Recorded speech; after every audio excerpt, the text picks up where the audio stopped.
नमस्कार, मैं ऋचा सिंह और आप देख रहे हैं सी न्यूज़ भारत। वक्त हो चुका है महाराष्ट्र बुलेटिन का।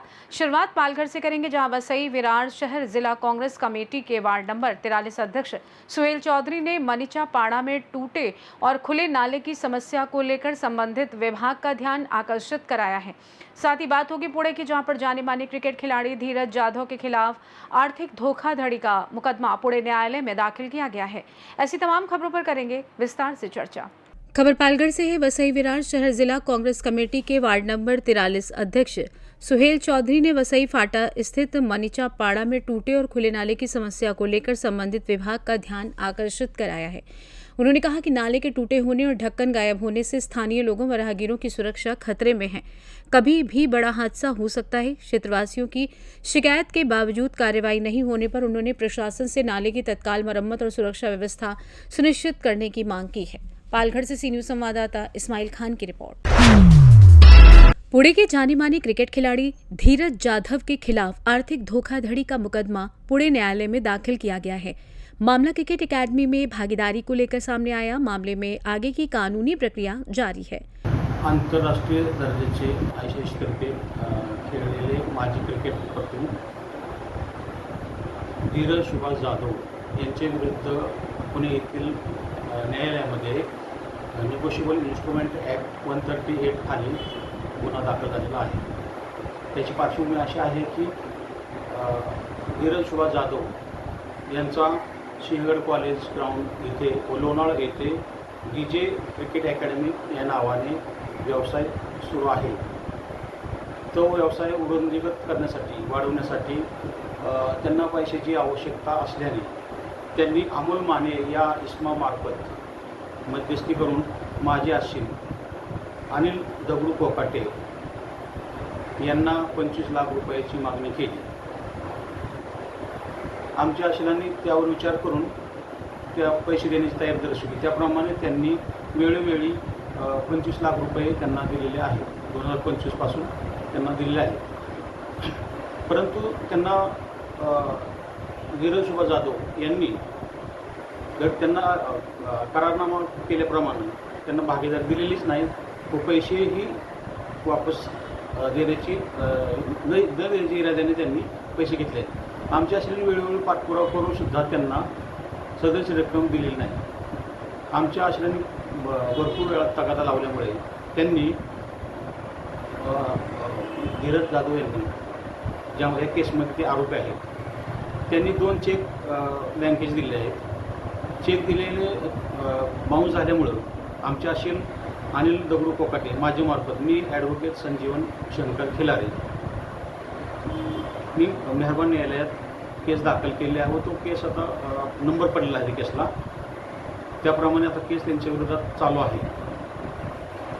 तर अशा प्रकारे आमच्या अश्विनांची म्हणजेच अनिल दगडू कोकाटे यांची आरोपी आंतरराष्ट्रीय क्रिकेट दर्जाचे माजी खेळाडू होते धीरज सुभाष जाधव यांनी फसवणूक करून न वटणारे चेक देऊन आमच्या अश्विनांची फसवणूक केली आहे। पुणे से सी न्यूज़ संवाददाता विपुल साठे की रिपोर्ट। खबर छत्रपति संभाजी नगर से है, जहां पर सुपारी हनुमान मंदिर इलाके में एक दर्जी पर दुकान में घुसकर हमला करने का मामला सामने आया है। सिटी चौक पुलिस थाने में एनसी दर्ज की गई। शिकायतकर्ता के अनुसार आरोपी ने गाली गलौज और मारपीट करते हुए पुलिस में शिकायत करने पर जान से मारने की धमकी दी। घटना के बाद स्थानीय लोगों ने आरोपी के खिलाफ कड़ी कार्रवाई की मांग की है। छत्रपति संभाजीनगर से सी न्यूज़ संवाददाता शिवाजी नवले की रिपोर्ट। ठाणे के बदलापुर में बैनर लगाने के दौरान करंट लगने से 25 वर्षीय मजदूर इंद्रेश कुमार राजभर की दर्दनाक मौत हो गई।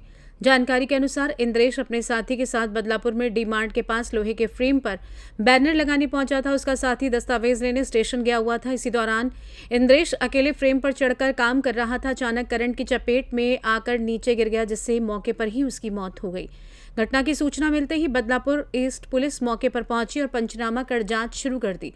पुलिस ये पता लगाने में जुटी है कि लोहे की फ्रेम में करंट कैसे आया और क्या सुरक्षा उपायों का पालन किया गया था। इस हादसे ने एक बार फिर बैनर और निर्माण कार्यों में सुरक्षा मानकों की कमी पर सवाल खड़े कर दिए हैं, जिसके बाद प्रशासन और ठेकेदारों से कार्यस्थलों पर सुरक्षा व्यवस्था मजबूत करने की मांग उठ रही है। पेशंटचं नाव मृताचं नाव इंद्रेश राजभर असं आहे. वय अंदाजे 25 वर्ष आहे. राहायला बालकुम ठाण्यामध्ये आहे. प्रथम माहिती अनुसार जेव्हा आला होता तेव्हा आम्ही त्याला तपासलं आणि तपासून पाहिल्यानंतर असं समजलं की त्याचं सिस्टम सगळे बंद होते.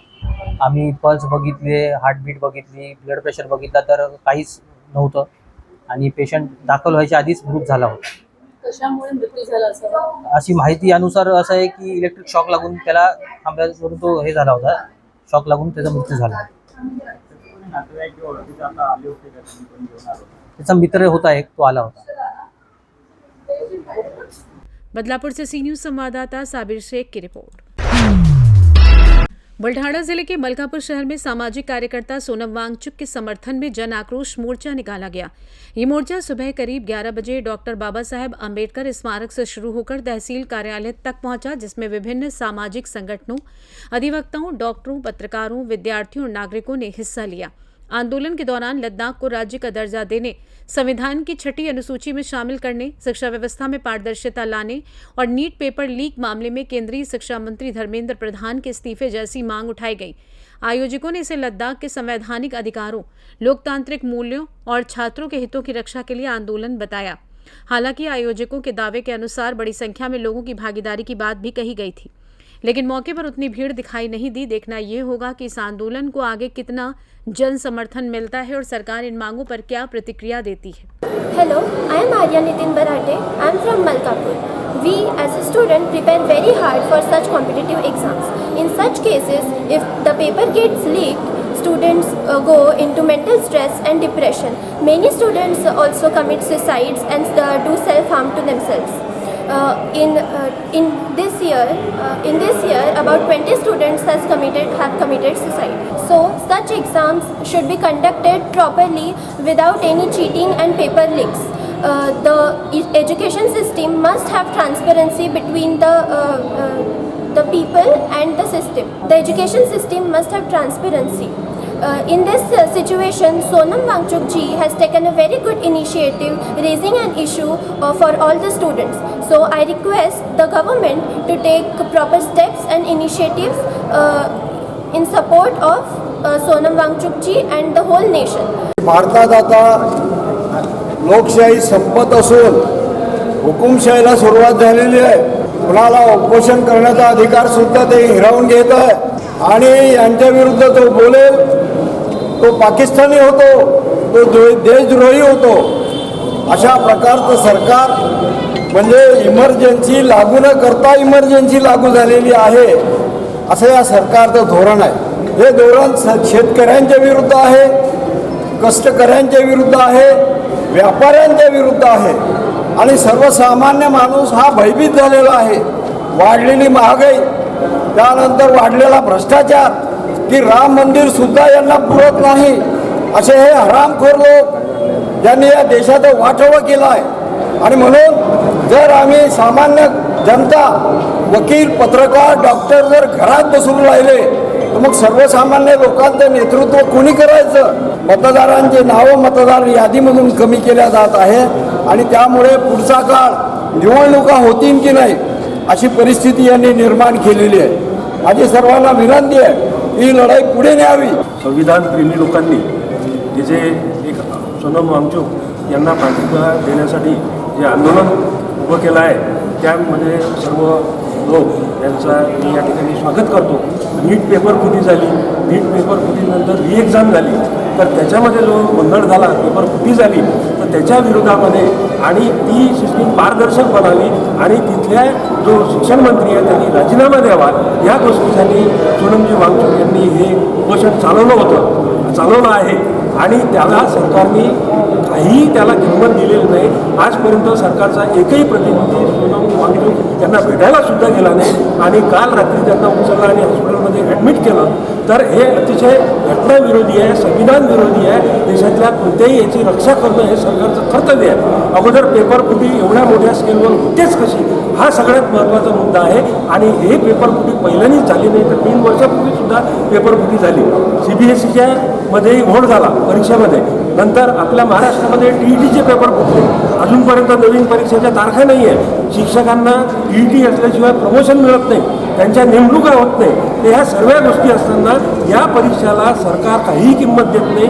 आताच त्यांनी चालू केलं की MPSCची परीक्षा ऑनलाईन पद्धतीनं आम्ही चालू करू. आता ऑनलाईन म्हणजे EVM ऑनलाईन ह्या सगळेच घोटाळ्याचे प्रकार आहे. तर ही परीक्षा पद्धती आणि त्याच्यामधील जे गुणदोष आहे ते निवारून चांगल्या प्रकारची एक पारदर्शक परीक्षा पद्धती या देशामध्ये आणली पाहिजे.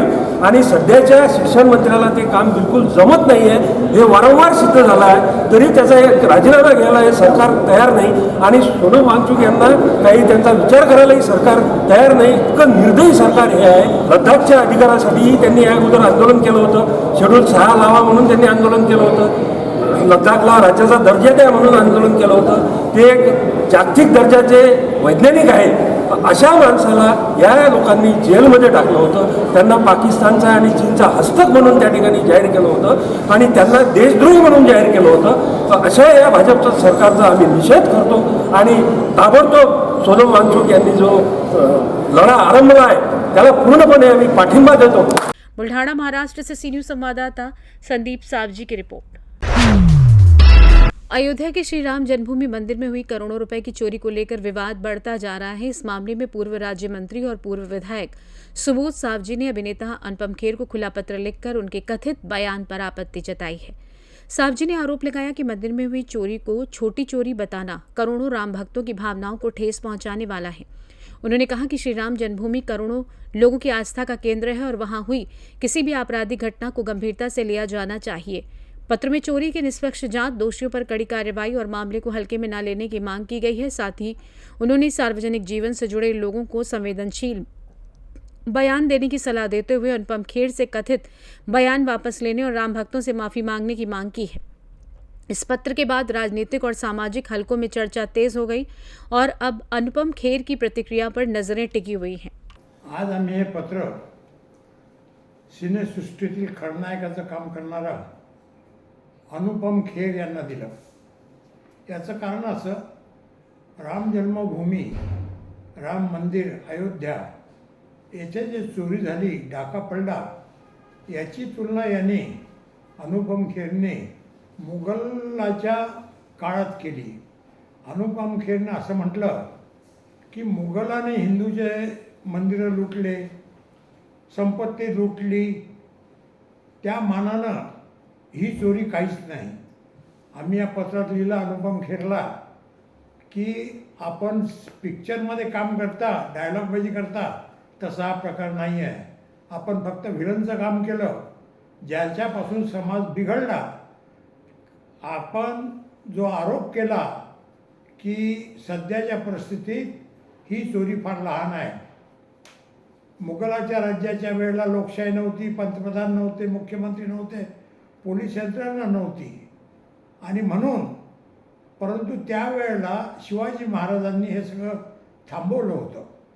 आज देशामध्ये लोकशाही आहे, पंतप्रधान आहे, गृहमंत्री आहे, मुख्यमंत्री आहे, पोलीस दल आहे आणि अशा परिस्थितीत रामाच्या मंदिरात चोरी होते। चोराचे तर हात छाटले पाहिजे, त्यांना मरेपर्यंत फाशी शिक्षा झाली पाहिजे, हे आपण बोलला पाहिजे। आम्ही अनुपम खेरला आव्हान केले या पत्रात, आपण आपलं वक्तव्य मागे घ्या, अन्यथा समोरासमोर कोणी तुमची बेइज्जती केल्याशिवाय राहणार नाही करता आम्ही हे पत्र दिलं आहे। बुल्ढाना महाराष्ट्र से सी न्यूज़ संवाददाता संदीप सावजी की रिपोर्ट। फिलहाल के लिए इस खास बुलेटिन में बस इतना ही। देश दुनिया की तमाम बड़ी खबरों को जानने के लिए जुड़े रहिए सी न्यूज़ भारत के साथ। हर खबर आपके साथ, आपके हाथ।